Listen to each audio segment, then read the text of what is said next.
المهم، تعرفون إحساس إذا دخلت أفخم مطعم ستيك في أوروبا، ودخلت وانت جوعان مرة وقلت لهم أعطوني أغلى ستيك عندكم؟ عرفتوا ذاك الإحساس اللي تحس إنك جبت العيد؟ ولا إحساس إذا رحت أنت وزوجتك الأشهر محل مجوهرات، وزوجتك طبعاً طلبت من البياع أغلى عقد ألماس عنده وانت جاك مغص. عرفتوا هذا الإحساس؟ هذا الإحساس نفسه في عالم السيارات بيجيك إذا دخلت أفخم معرض سيارات اللي بالكم وقلت لهم أعطوني أغلى جيب عندكم. وش بيعطونك؟ يعطونك الروز رايز الكولينن. هذه يا جماعة أغلى جيب وأفخم جيب في العالم. يعني أحس مصنع روز رايز يوم جو يصنع السيارة هذه، جو فريق التصنيع والتصميم وقعدوا على طاولة وقالوا نبغى نصنع سيارة الهدف منها ندلع الناس، أو ندلع اللي بيشتريها بالأحرى، نبي ندلعه، نبي نخربه، نبيه إذا ركب السيارة ما عاد يقدر يركب أي سيارة ثانية. وفعلياً أنا أعتقد أن هذا اللي سوى سيارة، أول سيارة رباعية الدفع من روز رايز، طبعاً أول سيارة مرتفعة SUV، وحطوا فيها أدوات للدلع والبذخ والراحة، شيء فوق الخيال. بعد ما خلصوا وطلعوا بهذا المنتج قاعدوا يفكرون وش نسميها، فقالوا وش أغلى شيء في العالم؟ الألماس. قالوا طيب وش أكبر ألماسة في العالم؟ فكروا ودوروا ولقوا أنه في ماسة اسمها كولينن تم اكتشافها عام 1905 في منجم في جنوب أفريقيا، وقالوا نسميها كولينن، خاصة أن الماسة هذه اليوم تملكها الملكة إليزابيث على أحد من جوهراتها. طب كولينن من وين جاء؟ جاء الاسم اللي هو اسم عائلة توماس كولينن اللي هو صاحب المنجم اللي اكتشفوا فيه الألماسة عام 1905. يعني شوفوا العمق في الفكر إلى وين. فجابوا الاسم هذا وحطوه على الرولز رويس الكولينن اللي جبناها لكم اليوم.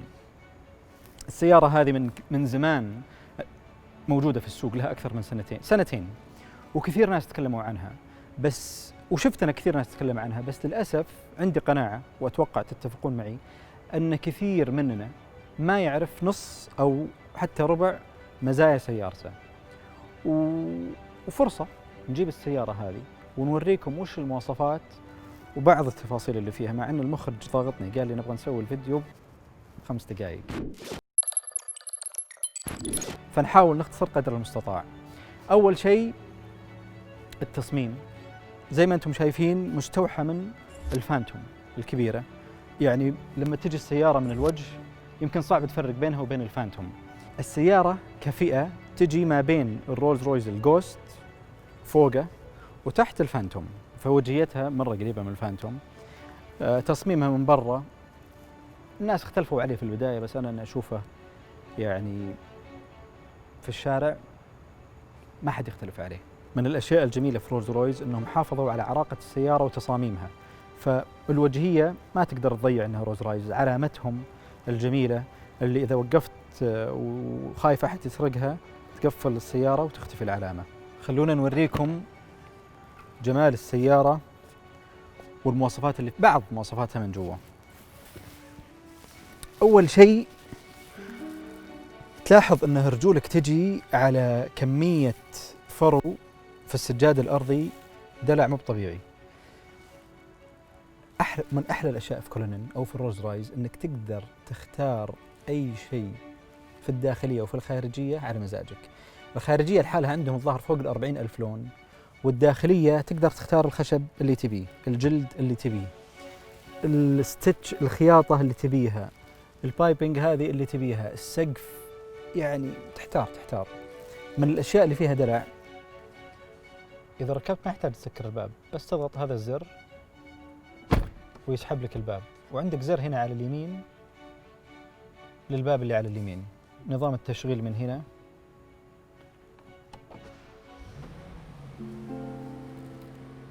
ما أقدر أوصف لكم الراحة اللي أحس فيها وأنا قاعد على الكنب. ما شاء الله يذكرني بكنب جدي وجدتك أيام الثمانينات الأمريكي. طبعا وانت تناظر قدامك عندك فتحات التكييف، تحكم بالشاشة وكل اللي فيها.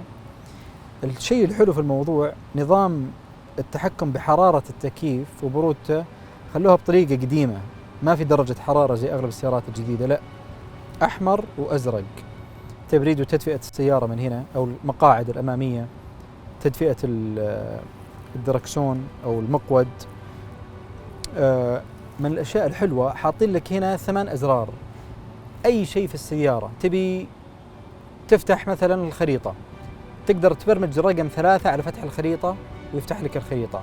من الأشياء الدلع الزايد فيها أنك تقدر تعرف كل زر وش الاختصار حقه بمجرد المرور عليهم. طبعا هنا ما في ولا هنا، يعني عندك رقم 8 إذا تبي تنزل السيارة، عفوا مو تنزل السيارة، تنزل علامة السيارة. إذا ضغطناها طلعت العلامة، وإذا ضغطنا 8 تنزل العلامة. من الأشياء الجميلة في السيارة أنه ما حطوا لك وضعيات القيادة، حطوا لك زر واحد. أنت على الطريق ولا في البر مكتوب عليه أوف رود، دخلت البر اضغط أوف رود، ويعطيك خيارات إذا تبغى السيارة أوف رود مع تراكشن، أوف رود بدون تراكشن، أي شيء بيدك ممكن تجي عليه. فخم، في لمسة كذا فخمة مرة. بعدين حلو أنه ما أزعجوك باسم السيارة في كل مكان. الكولونن مكتوبة بس في 3 أماكن، على الساعة الجميلة اللي حطوها هنا، وعلى عتبة الباب. إنارة الكولونن مميزة، إذا جيت تشغلها تعطيك إنارة مو مباشرة بس سطوع، كأنك في استوديو تصوير ما شاء الله. الدركسون أنا ما أحب الدركسون اللي يجي زحمة، هذا شوي زحمة. تتحكم بالصوت، تتحكم بالتليفون، تتحكم بالكروز كنترول، سرعة السيارة إذا حطيت مثبت السرعة. من الأشياء اللي تميز الدبل آر فتحة الباب حقتها، وحتى ورا وانت قاعد ورا ضغطة زر الباب يتسكر. دلع مو طبيعي، يخربون الناس. طبعا ورا حاسس اني في مركبة ثانية، في تفاصيل، في عالم ثاني.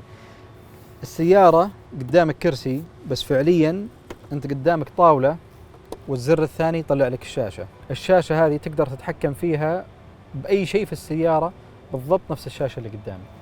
ركبوا معك فزران مالك خلق يلعبون في الشاشة، تقفلها وخلاص. في حركة حلوة في الروز رايز بصفة عامة. فتحة الباب هذه لها سبب، عشان السواق إذا فتح لك الباب طلع لك المظلة، عشان اسم الله عليك من المطر أو من حرارة الشمس. ايش الدلع؟ ايش رايكم في امطار الرياض؟ حلوة. تبون دلع أكثر من كذا؟ السيارة فيها اوبشن الحالة يتعدى قيمته 100,000 ريال. وش يسمح لك فيه هذا الاوبشن؟ انك تقدر تطلع كرسيين من هنا اذا حبيت تقعد وتشرب لك كاس قهوة او شاهي على منظر جميل او على طعس حلو. ناخذكم لفة بالكولونن بالدبل آر، يعني سيارة صدق إذا سكتها غصب ترسم الابتسامة على وجهك. أولاً لأنك ما عاد تحس بحفر ومطبات الشوارع، هذا شيء ما هو موجود.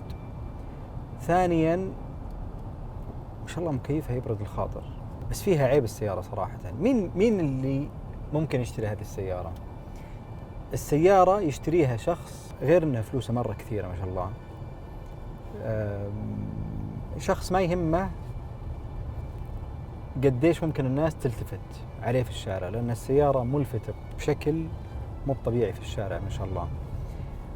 وشخص يحب الدعسة، يحب كذا الموتر اللي المحرك حق السيارة 12 سلندر 6.5 لتر، يعطيك تقريبا 570 حصان. فإذا دعست ما شاء الله، بس تحس انك طاير فعليا وانت في السيارة هذه، تحس انك طاير. لدرجة ان اليوم انا وعيالي في السيارة يوم وصلنا